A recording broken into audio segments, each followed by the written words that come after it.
Hello everyone, welcome back to IAS Cafe. My name is Priyanka. As you all know, हम लोग geography की series को continue कर रहे हैं इस चैनल पे यूपीएससी के लिए अलॉन्ग विद द करंट। तो इस पूरी ज्योग्राफी की सीरीज में क्लाइमेटोलॉजी के काफी हद तक के जो चैप्टर्स हैं, जो लेक्चर्स हैं, हम अपलोड कर चुके हैं।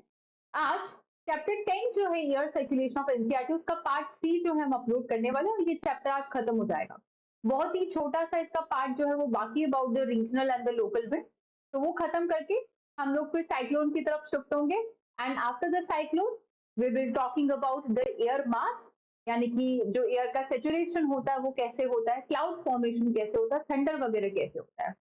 फिर हम लोग जीसीलियम के जो वर्ल्ड क्लाइमेट है उसको हम पढ़ेंगे एंड उसी के साथ जो क्लाइमेटोलॉजी है वो हम खत्म करके इंडिया का जो क्लाइमेट है उसको हम समझेंगे और पूरा क्लाइमेटोलॉजी खत्म हो जाए। Then we'll come to the geomorphology, oceanography, Indian geography, human and economic geography.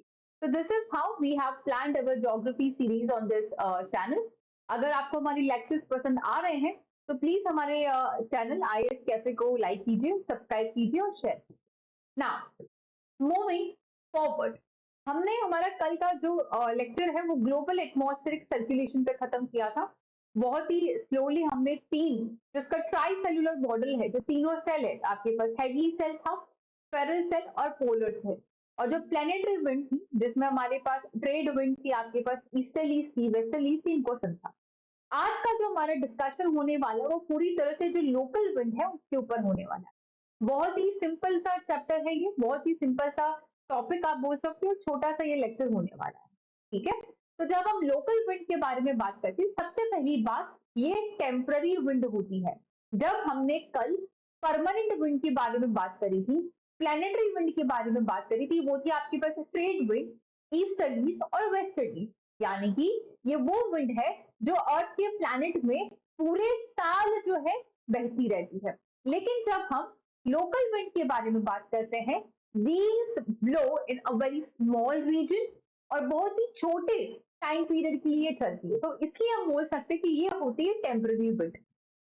तो पूरे विश्व भर में अराउंड दी वर्ल्ड इनको अलग अलग जगह पे अलग अलग नाम से बुलाया जाता है, और ये जो है क्लाइमेटिक जो आपके पास कंडीशन होती है उस पर भी आपके पास ऑब्वियसली कुछ ना कुछ फर्क डालेगी, they will affect it, and they are also influenced by the local geography of a city, of a place.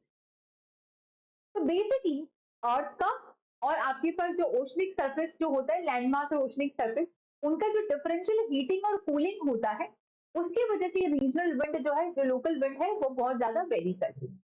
तो इन लोकल विंड को हमने दो तरीके से डिवाइड किया। We have divided these local wind based on two things, एक periodicity के basis पे और एक रीजनल स्पीड के बेसिस।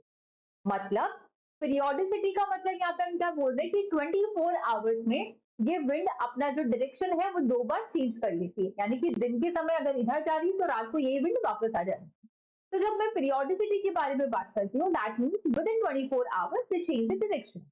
एंड रीजनल जो आपके पास स्पीड वाली जो विंड है, रीजनल विंड अगर हम बात करते हैं, रीजनल विंड, दैट मीन्स ये वो विंड है जो पर्टिकुलर रीजन पे आपको मिलने वाली है ना। तो यानी पीरियोडिक विंड कौन सी हो जाएगी, certain local winds which exist on the daily basis but their direction as well as origin changes during the day and night। जैसे कि लैंड ब्रीज है, सी ब्रीज है, माउंटेन ब्रीज है, इन सबको आपके पास, जैसे कि यहाँ पे वैली ब्रीज भी आ जाएगा, इनको बोला जाता है पीरियोडिक विंड्स। और जो रीजनल विंड्स है ये पर्टिकुलर एरिया पे आपको मिलती है, जैसे कि आपके पास लू है, मिस्टर है, चिनूक है, स्वान है, इस तरह से ब्लिजार्ड है, ये सब इसके एग्जाम्पल्स हो गए। अब कैसे बन रही है इसको हम देखेंगे। अब ये थोड़ा सा कंसेप्ट है। सबसे पहली बात तो बेसिक्स वाली लेक्चर सबको याद होना चाहिए, जिसमें हमने पढ़ा था differential heating of land and ocean. तो यहाँ पे हमने क्या पढ़ा था, that is differential heating of land mass and water surface. यानी जो लैंड मास होता है वो हीट जल्दी हो जाता है, लैंड मास जो होता है वो हीट जल्दी हो जाता है। तो यहाँ पे लो प्रेशर एरिया जनरेट होता है डे टाइम, और जो वाटर है वो ग्रेजुअल हीटिंग होती है, उसका आपके पास हाई प्रेशर एरिया बनता है। तो जब हम लैंड और सी ब्रीज की बात करते हैं, पहली कंडीशन, ये हवाएं आपको सिर्फ और सिर्फ कोस्टल एरिया पे मिलेगी।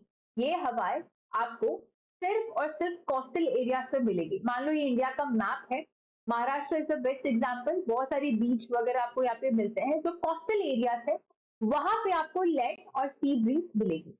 अब ये बनती कैसे है? एक तरफ मेरे पास लैंड एरिया है या फिर लैंड मास है, और दूसरी तरफ मेरे पास सी एरिया है यानी कि वाटर बॉडी है। दूसरी तरफ मेरे पास सी एरिया यानी कि वाटर बॉडी, ठीक है। या फिर हम पर्टिकुलरली ऐसे मानते कि एक मेरे पास दिन की कंडीशन है डे टाइम, और एक हमारे पास है नाइट की कंडीशन नाइट टाइम। और दिन की कंडीशन में सबसे पहले मैं बोलती हूँ, जो लैंड मास होता है दिन में, जो मेरे पास लैंड मास होता है, ये इंसुलेशन की वजह से हीटिंग जो इसकी होगी वो कंपैरेटिवली ज्यादा होगी as compare to ocean. Why? Ocean sea या फिर water body, why? Because of differential heating of land mass and ocean. तो यहाँ पे एक लो प्रेशर एरिया जनरेट होगा, और यहाँ पे आपके पास कंपैरेटिवली हाई प्रेशर ओशन या फिर आप सी बोल सकते। तो हमने पूरे अभी तक की क्लाइमेटोलॉजी में क्रिस्टल क्लियर कर लिया कि हवा कहाँ जा रही है, हाई प्रेशर से लो प्रेशर की तरफ मूव करेगी। हवा हाई प्रेशर से लो प्रेशर की तरफ मूव करेगी, यानी सी से लैंड मास की तरफ मूव करेगी।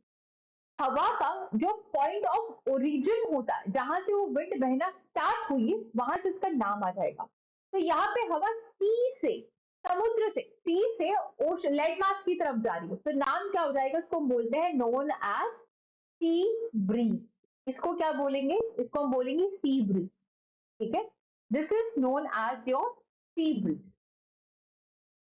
अब रात को क्या होता है, ये जो लैंड मास है, जितना जल्दी ये गर्म हुआ था उतनी जल्दी अपनी हीट को लूज भी करेगा। तो यहाँ पे हाई प्रेशर, लेकिन जो सी सरफेस होता है इसमें मॉडरेट हीटिंग होती है, मॉडरेट लूजिंग ऑफ हीट होती है। तो अब यहाँ पे उल्टा हो गया, हाई प्रेशर से लो प्रेशर, यानी कि लैंड मास से सी की तरफ हवाएं चल रही है। तो इसको हम क्या बोल देंगे? It is known as the land breeze. इसको क्या बोल देंगे? Land breeze. ये क्या हो जाएगा आपके पास? Land breeze. तो ये कंसेप्ट था आपके पास, एक लैंड ब्रीज क्या होता है और सी ब्रीज क्या होता है। अब आगे चलते हैं, माउंटेन और वैली ब्रीज क्या होता है। इस थियरी से पहले थोड़ा सा समझते हैं। कोई भी आप एक ये आप बहुत अच्छे से समझ लेना, क्योंकि आगे जो हम रीजनल विंड पढ़ने वाले हैं वो पूरा इसी से ही होगा। मैं बार बार उसको हर एक विंड के साथ नहीं समझाऊंगी। अगर मैं सनराइज की बात करती हूँ दिन का समय, यानी कि फिर से मैं यहाँ पे एक कंडीशन ले लेती हूँ दिन का समय, और एक कंडीशन मैं ले लेती हूँ नाइट का समय। नाइट का समय, तो आपको इतना तो पता होगा, माउंटेन के बीच का ये जो एरिया होता है उसको हम वैली बोलते हैं। ये आपके पास वैली एरिया है, ये है आपके पास वैली का एरिया।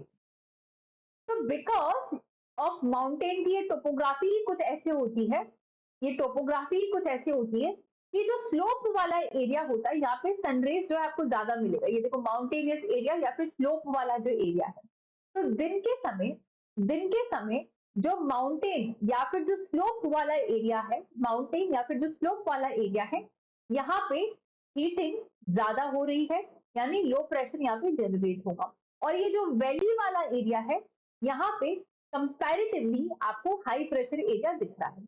तो हवा जाएगी हाई प्रेशर से लो प्रेशर, यानी कि वैली से स्लोप की तरफ। तो पॉइंट ऑफ ओरिजिन हवा का क्या है? वैली से स्लोप की तरफ। तो नाम यहाँ पे क्या हो जाएगा? इसको क्या बोलते हैं? वैली ब्रीज के नाम से बोलते हैं। It is known as valley breeze. अब वैली से जब ये स्लोप की तरफ जा रही है तो ऊपर की तरफ उठ रही है, इसीलिए इसको एक और नाम से बोला जाता है, यानी अप वैली। अप वैली या फिर एनाबेटिक विंड, अप वैली या फिर एनाबेटिक विंड। नाइट में ये पूरी कंडीशन आपके पास रिवर्स हो जाती है। नाइट में ये पूरी कंडीशन रिवर्स हो जाएगी, ठीक है। तो बेसिकली आपके पास जो स्लोप वाला एरिया होगा वो हाई प्रेशर एरिया बन जाएगा, और आपके पास जो वैली वाला एरिया होगा वो लो प्रेशर एरिया बन जाएगा। हवा जाएगी हाई प्रेशर से लो प्रेशर की एरिया में, यानी माउंटेन से वैली की तरफ। तो इसको हम क्या बोल देंगे? माउंटेन ब्रीज बोल देंगे। इसको क्या बोलेंगे? माउंटेन ब्रीज या फिर डाउन वैली। माउंटेन ब्रीज या फिर डाउन वैली या फिर कैटाबैटिक। इसको क्या बोल देंगे आपके यहाँ पे? कैटाबैटिक। माउंटेन ब्रीज, डाउन वैली या फिर कैटाबैटिक। अब इस थियरी को आसानी से पढ़ सकते हो, that up valley It is also known as upper valley during the daytime and down valley during the night time. ठीक? So the slope in the valley in the mountainous regions are more heated to the insolation during the daytime then the free atmosphere at the same elevation. ये अभी अभी हमने diagram से समझ लिया। अब हम आते हैं रीजनल विंड की तरफ। तो पहली जो विंड होगी वो है आपके पास लू, सेकंड है आपके पास चिनूक, थर्ड हो जाएगी आपके पास क्वान, देन मिस्ट्रल, ब्लीजार्ड, सिरोको और हार्मेटिक। इनकी ज्यादा डिटेल में नहीं जाना, बस कौन से एरिया में है ये हमें पता होना चाहिए। फिर भी एक दो कौन समझेंगे। सबसे पहले है लू। लू के नाम से ही आपको सीधा इंडिया का राजस्थान याद आना चाहिए, जैसलमेर जैसे वाली जो जगह है।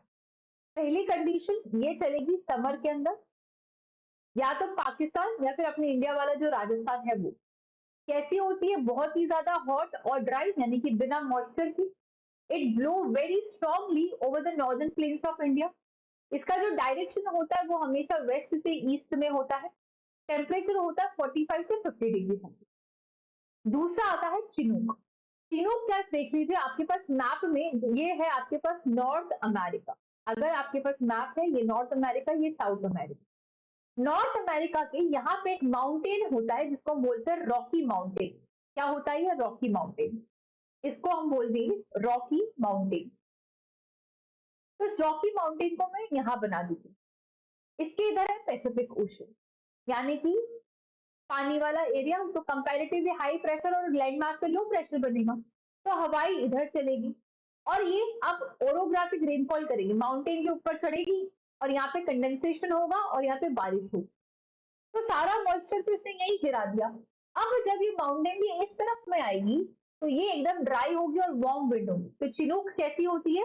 वार्म और dry wind which is in the western part of North America and on the eastern slope of the Rocky Mountain। अब यहाँ पे लीवर्ड लिखा है। माउंटेन का वो साइड जो कि विंड को फेस नहीं करता उसको लीवर्ड साइड बोलते हैं, और माउंटेन का वो पार्ट जो विंड डायरेक्शन को फेस करता है उसको विंडवर्ड साइड बोलते हैं। तो these chinook also known as snow eater, क्योंकि इस तरफ जो स्नो जमा हुआ होता है, इस तरफ जो स्नो जमा हुआ होता है, ये वार्म विंड आती है जिसकी वजह से ये स्नो पिघलने लगता है, इसको बोलते हैं स्नो ईटर। क्वान सेम कंडीशन है, एल्प माउंटेन में आपके पास मिलती है, सेम उसी तरह से मिलेगी, वार्म है, ड्राई विंड है चिनूक की तरह। These are more common during the month of spring and autumn in the Switzerland. The weather becomes quite pleasant in the valleys. Why? Because जो स्नो कंडीशन होती है वहां पे जब वार्म आता है, विंड आती है, तो प्लेजेंट वेदर जो है वहां पे बन जाता है। नाउ मिस्ट्रल, ये आपके पास मेडिटेरेनियन वाला जो एरिया होगा, that is cold local wind, जो कि स्पेन और फ्रांस में होती है, from north west to the south east. North south east west, north west से साउथ ईस्ट डायरेक्शन में आ रही है, यानी टेम्परेचर को बिल्कुल फ्रीजिंग पॉइंट से भी नीचे तक ले आती है, ये मेडिटेरियन सी की तरफ से आती है। ब्लीजार्ड वायलेंट स्टॉर्मी है आपके पास, कहाँ मिलेगी? आपके पास साइबेरिया, कनाडा और यूएस वाला जो रीजन है। They are also called the northern in the southern USA and buran in the Siberia. Now next है आपके पास सिरोको। ये एकदम warm, dry, dusty, full of sand local wind है जो कि सहारा डेजर्ट के अंदर चलती है। एंड आपके जैसे ही ये देखो, आपके अफ्रीका वहां से सहारा डेजर्ट की तरफ से ये मेडिटेरेनियन सी में जब आती है तो सहारा डेजर्ट की पूरी रेड मिट्टी उठा के लाती है अपने साथ। लेकिन मेडिटेरेनियन सी में आते आते जब इसमें मॉइस्चर आ जाता है तो बारिश होती है, और जब बारिश होती है तो ये रेड मिट्टी जब बारिश की फॉर्म में निकलती है तो रेड बारिश होती है, तो इसको ब्लड रेन भी बोला जाता है। It is known as blood rain. Harmattan को बोला जाता है डॉक्टर, वेरी वार्म और hence bring relief to those area जहाँ पे ह्यूमिड क्लाइमेट होता है। तो जब ये विंड आती है तो एकदम रिलीफ सा लोगों को लगता है, इसलिए इसको डॉक्टर के नाम से भी जाना जाता है। The warm and dry wind blowing from northeast and east-west in the eastern part of Sahara, इसको बोलते हैं Harmattan. Those winds become extremely dry because of the journey over the Sahara Desert. While blowing over the desert, these winds pick up more scent, mainly the red scent. The western coast of Africa is warm and moist, and hence the weather becomes unpleasant, characterized by high temperature and the humidity. कुछ और winds है जैसे कि brickfielder in the Victoria province Australia में है। फिर great plains of USA में आपको ब्लैक रोलर मिलेगी। पर्शियन गल्फ, मेसोपोटामिया, शामिल, नॉर्थ वेस्टर्न न्यूजीलैंड। आपको इनके बस नाम और रीजन का थोड़ा सा आइडिया होगा तो काम चल जाना, इससे ज्यादा डिटेल में आपको नहीं जाना। तो यहाँ पे अगली चैप्टर जो खत्म हो जाता है। नेक्स्ट जो लेक्चर होगा उसमें साइक्लोन पूरा एक अलग से मैंने पूरा एक लेक्चर ही साइक्लोन पे लिया है। और उसके बाद हम एनसीईआरटी का जो नेक्स्ट चैप्टर है एयर मास, उसको हम पढ़ेंगे। एयर का सेचुरेशन कैसे होता है, क्लाउड कैसे बनता है और लाइटनिंग कैसे होती है। ठीक, ये चैप्टर आपका यहीं पे खत्म हो जाता है। ये एक छोटा सा टॉपिक होता है, तो उसके लिए हमने ये किया। ठीक है, थैंक यू सो मच।